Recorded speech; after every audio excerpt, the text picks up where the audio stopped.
Pakistan level کے اہل حدیث عالم ہیں، مناظر ہیں، ان کو میں سن رہا تھا، وہ اپنی پبلک کو تقریر کرتے ہوئے کہتے ہیں ویکھو نا، میں اگر ان پگڑی بننی ہوتی تو کہنا جی کو بریلوی آ گیا. ٹھیک ہے، یعنی وہ ان کو بتانا چاہ رہے تھے ایک نٹوریس چیز کے طور پہ کہ بھائی اپنی جو شناخت ہے نا، لال رومال یا جو آپ لوگوں کا گیٹ اپ ہے، اس کو رکھا کریں، ورنہ دیکھیں اگر میں پگڑی باندھ کے آتا تو آپ نے مجھے گھسنے نہیں دینا تھا. تو یہ میسج دے رہے تھے پگڑی والا کوئی ہماری مسجد میں نہ گھسے، یہی رزلٹ اس میں سے نکلے گا نا. اب جب یہ باتیں کرتے ہیں، کہتے ہیں کہ وہ جملہ جو بولا اس میں یہ انہوں نے کوئی نہیں کہا تھا، جملے میں جو کچھ نہیں کہا ہوتا نا وہی تو ہم ایکسپلور کرتے ہیں، اور اسی سے دنیا میں چینج آئی ہے. وہ نہ کہنے میں نا قیامت مضمر ہوتی ہے، باتیں اشارتاً کی جاتی ہیں لیکن اس کے اندر سے جو چیز نکل رہی ہوتی ہے نا وہ بہت گہری ہوتی ہے. اور میں اکثر جب بھی کوئی حدیث واقعات بیان کرتا ہوں تو وہی پوائنٹ بیچ میں سے اجاگر کرتا ہوں تاکہ آپ لوگوں کے دماغ کھلیں اور آپ کو سمجھ آئے کہ کس لیول کا آپ کے ساتھ فراڈ کیا گیا. مثلا بخاری اور مسلم دونوں میں حدیث ہے، حضرت اسامہ ابن زید کہتے ہیں کہ ایک جنگ کے دوران کافر سے لڑائی کرتے ہوئے جب کافر میری تلوار کے نیچے آیا تو اس نے موت کے ڈر سے اس وقت کلمہ پڑھ دیا، لیکن اس کے باوجود میں نے اسے قتل کر دیا. لیکن بعد میں مجھے اس چیز کا قلق تھا، میں گلٹ فیل کر رہا تھا دل میں کہ مجھ سے مسئلہ مس ہینڈل ہوا ہے، کلمہ تو اس نے پڑھ لیا تھا. کافی دن تک تو ان کی کشمکش جاری رہی اندر ہی اندر. پھر ایک دن ہمت کر کے حضور سے بھی عرض کر دی کہ اللہ کے نبی علیہ السلام، اس طرح ایک جنگ یا بیٹل فیلڈ میں ایک کافر سے جب میری لڑائی ہوئی، اب ظاہر عین ممکن ہے کہ وہ کافر ان کو مار دیتا، تو جب وہ میری تلوار کے نیچے آیا تو ایسی کیٹاسٹرافک کنڈیشن میں ہم بھی وہی ڈیسیژن کرتے جو حضرت اسامہ نے کیا ہے. تو انہوں نے کہا یا رسول اللہ اس نے کلمہ پڑھ دیا، میں نے اس کے باوجود اسے قتل کر دیا. تو آپ نے فرمایا جب اس نے کلمہ پڑھ لیا تھا تو اسامہ تو نے اسے کیوں قتل کیا؟ کہا یا رسول اللہ اس نے ڈر کے کلمہ پڑھا تھا. تو آپ نے فرمایا کیا تو نے اس کا دل چیر لیا تھا؟ اسامہ تو کیا کرے گا جب قیامت والے دن وہ اللہ کے حضور کلمہ پڑھتا ہوا تیرے خلاف مقدمہ قائم کر دے گا؟ اسامہ تو کیا کرے گا؟ اسامہ تو کیا کرے گا؟ اسامہ تو کیا کرے گا؟ یہ جملہ آپ اتنی دفعہ ریپیٹ کرتے رہے کہ حضرت اسامہ کہتے ہیں کہ میں دل میں خواہش کرنا شروع ہو گیا، کاش آج سے پہلے میں کافر ہوتا، آج ہی کلمہ پڑھ کے مسلمان ہوتا، میرا یہ گناہ تو کم از کم دھل جاتا.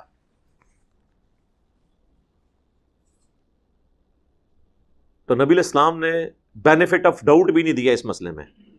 یہاں لوگ مسلمان کو قتل کر دیتا ہے.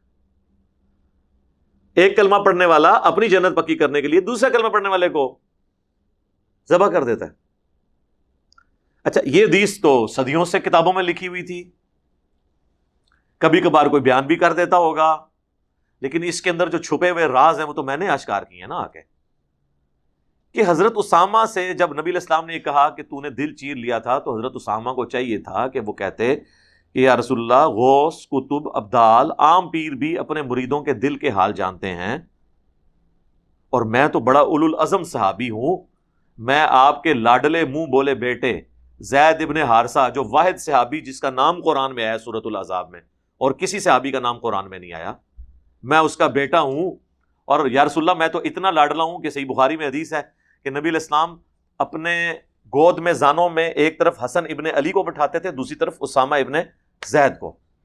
اور بخاری اور مسلم دونوں میں آتا ہے کہ بڑا بڑا صحابی بھی جب حضور غصے کی حالت میں ہوتے تھے نا، حضور کو سفارش نہیں کر سکتا تھا تو صحابہ کرام اسامہ کو بھیجتے تھے حضور کے پاس سفارش کے لیے. وہ جو مشہور حدیث ہے جب فاطمہ نامی عورت کی چوری کا مقدمہ آیا تو حضرت اسامہ کو بھیجا گیا کہ اس فاطمہ کو چھوڑ دیا جائے کیونکہ وہ اونچے قبیلے سے تھی. تو نبی علیہ السلام کو جلال آیا، آپ نے مسجد میں لوگوں کو اکٹھا کر کے خطبہ دیا. آپ نے فرمایا اگلی قومیں اسی لیے برباد ہوئیں کہ ان کے اشرافیہ کے لیے اور قوانین ہوتے تھے اور غریب لوگوں کے لیے اور.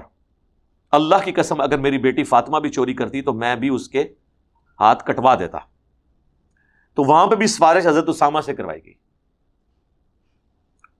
تو انہوں نے کہا یہ نہیں آگے سے کہا یا رسول اللہ جب میں اتنا اولو العزم صحابی ہوں، ایک عام صحابی کے بھی گھوڑے کے ٹخنوں سے جو خاک اڑتی ہے، یہ جو کہانی ایک بنائی ہوئی ہے انہوں نے، اور وہ اس کے گھوڑے کے نتھنوں میں بیٹھتی ہے، اس کو بھی کوئی غوث کتب ابدال نہیں پہنچ سکتا. جب غوث کتب ابدال دلوں کے حال جان لیتے ہیں، علم الغیب جانتے ہیں، تو یا رسول اللہ میں بھی جان لیتا ہوں، کیوں نہیں؟ میں نے بھی دل چیر کے دیکھ لیا تھا کہ وہ اندر سے نہیں پڑھ رہا تھا. تو یہ جو ہڈن ٹروتھ ہے نا، جب یہ میں کرتا ہوں نا تو ظاہر سارے بزرگ فارغ ہو جاتے ہیں، سارے کلیم فارغ ہو جاتے ہیں ان کے. تو پھر کہتے ہیں یہ علی خود سے بیچ میں باتیں لگاتا ہے. خود سے نہیں لگاتا, اسی کو یہ جو آپ کو کہتا ہے نا فک یہی ہے جو قرآن میں آیا نا, تدبر کرو. اور مسلم شریف میں حدیث ہے اللہ نے مجھے جوامع کلمات کے ساتھ بھیجا ہے. میں مختصر گفتگو کرتا ہوں لیکن اس کے معنی بڑے ڈیپ ہوتے ہیں. وہ ڈیپ معنی پھر ایکسپلور کرنے ہوتے ہیں نا آپ نے, اور پھر ان کو ایکسپلور کرنے کا جبھی فائدہ ہے کہ جب آپ دور حاضر کے جو بڑے بڑے فتنے ان کو ایڈریس کریں. اور جب آپ وہ ایڈریس کریں گے تو ظاہر ہے کہ پھر جن جن کے مفادات پہ ضرب پڑے گی, یا چلے میں کہتا نہیں ہوں, ویسے بنتا یہاں پہ ہے کہ جن جن کی دم پہ پاؤں آئے گا تو سر وہ تو چیخیں گے, پھر وہ کہیں گے اے کتنے لکھے ایسی بچ, یہ بچ لکھے ایسی کٹ لے اللہ فضل اللہ.